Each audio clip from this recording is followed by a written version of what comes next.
cresce... Opa, deixa eu interagir lá. A avaliação negativa do governo Lula cresce 13 pontos e chega a 44%. 44%, a matéria é do UOL. Pesquisa CNT-MDA divulgada hoje mostra que a avaliação negativa do governo do presidente Lula bateu recorde nesse mandato e atingiu 44%, um crescimento de 13 pontos percentuais em relação à rodada anterior de novembro de 2024. Deixa eu fazer uma conta rápida aqui. Estou abrindo minha calculadora para fazer a conta. São 2 meses, 13 pontos, 13 dividido por 2, dá 6,5 pontos por mês de aumento na rejeição. Avaliação do governo positiva, a soma de ótimo e bom, 28,7. Regular, 26,3 e 44 a soma de ruim e péssimo. 12 achando o governo ruim e 32% péssimo. É a mínima avaliação positiva desse mandato. Na rodada anterior era de 35, então ele perdeu 7 pontos praticamente numa pesquisa para outra. Tá aí na tela o gráfico de evolução e é um gráfico desesperador para o governo Lula. Eu até vou ajustar a tela aqui para vocês poderem ver melhor esse gráfico. Isso aqui é para entrar no mais absoluto desespero. Tá aí o gráfico na tela.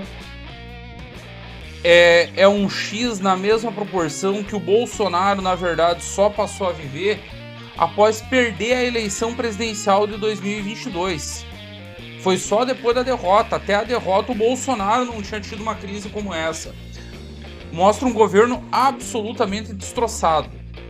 Não há outra palavra para definir o que essa pesquisa mostra. O governo Lula tem pior avaliação que o de Bolsonaro no mesmo período do mandato. Com 2 anos de governo, em fevereiro de 21, Bolsonaro tinha 36% de avaliação negativa. Lula tem 44% agora. Lembrando que fevereiro de 2021 ainda vivíamos a pandemia.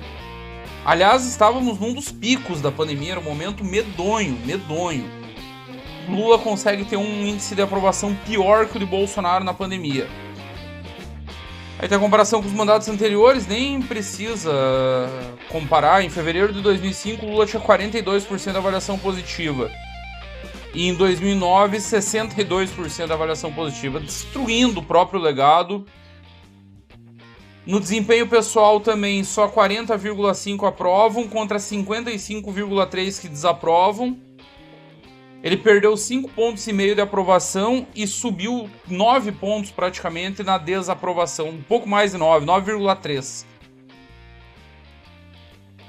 64,8% dos entrevistados dizem que ele não merece a reeleição, ou seja, até entre petistas, até no público dele. Idade não é mais um fator preponderante.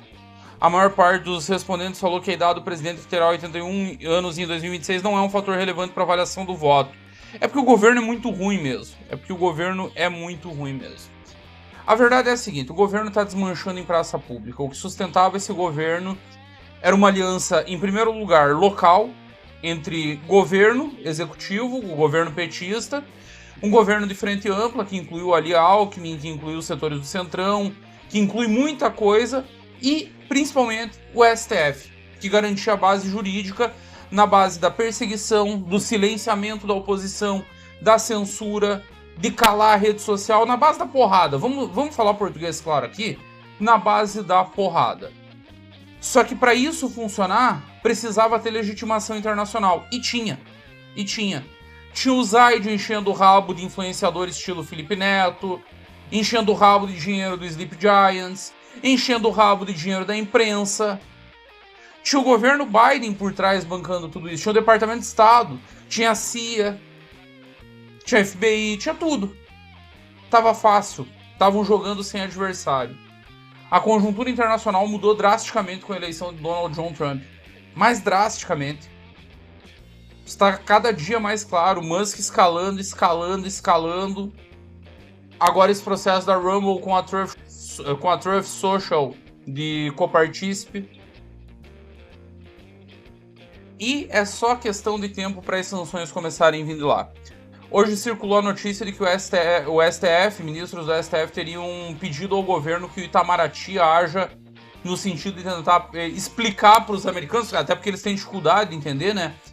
O quanto o STF é importante para a democracia do Brasil. Aqueles americanos ignorantes que têm uma Constituição que funciona desde 1789, sem golpes, sem rupturas, sem nenhum tipo de sobressalto, eles precisam explicar para eles a necessidade de ter um ministro como Alexandre de Moraes para defender a democracia. Eles não entendem democracia. Tem que dar umas aulas. Talvez, eu não sei, é só uma sugestão, tô pensando aqui em voz alta. Seria o caso de Itamaraty pegar um intérprete e ir com o Reinaldo Azevedo lá para os Estados Unidos para ele explicar por que os ministros da Suprema Corte foram frouxos com o Trump, que se eles tivessem agido diferente a democracia americana ia estar muito melhor? Bateu o desespero e vai bater cada vez mais. A água vai bater na bunda, depois no peito e depois no pescoço. E parece, tudo indica, que é uma galera que não sabe recuar. Já falei isso aqui. É Napoleão na Rússia. É Hitler em Stalingrado. Avança, avança, avança. Uma hora descobre que não dá mais para avançar. Que teria sido mais inteligente recuar quando havia tempo, quando tava ganhando, parar quando tava ganhando. Jogador de pôquer, sabe? Tá ganhando muito, para. Desceu as 3 frutinhas na maquininha, para de jogar. Vai dar ruim. Você já bateu no limite do algoritmo dela. Mas é o jogador compulsivo, né? O viciado não sabe a hora de parar. O psicótico, quando descola da realidade, ele não entende que tem um momento que ele... Não, é melhor recuar. E aí ele põe tudo a perder. A tendência é que só piore. Consórcio não tem candidato viável para oferecer o ano que vem. A censura não tem mais todo o apoio que tinha dos Estados Unidos, não tem mais toda a infraestrutura que tinha para ser implantada, não tem mais a legitimidade internacional que tinha. Vai cantar sanção, sim, e a coisa vai ficar cada vez pior. Vai ser divertido de assistir, talvez pedagógico. E eu espero que a lição seja aprendida pelos dois lados, porque olha só, Bolsonaro também achou num determinado momento que estava podendo tudo, que tinha o Trump nos Estados Unidos, e o Trump perdeu a reeleição. Essa galera achou que podia tudo, e aí o velho Gagá botou tudo a perder, botaram uma louca, descompensada, candidata a presidente, e perderam. Nessa era em que todo mundo depende de todo mundo, e a real é que não existe mais política local, se não está sob nosso controle, não podemos fazer o que nós bem entendemos. Ah, Bisotto, você não é nacionalista? Sou, mas eu também sou realista. Profundamente realista. É preciso reconhecer, estamos sob esfera de influência norte-americana. Não tem como jogar contra eles. Aliás, o Brasil soube se mover nisso muito bem, por décadas. Pergunta pro Dr. Getúlio. Dr. Getúlio deu uma piscadinha para a Alemanha nazista. Na hora do fecha-rosca, foi lá, sentou com os americanos e acertou. Que ele não era otário.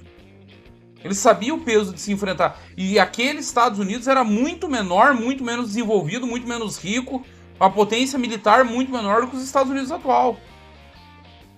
Que fique de lição para todo mundo. Não dá para dar all-in.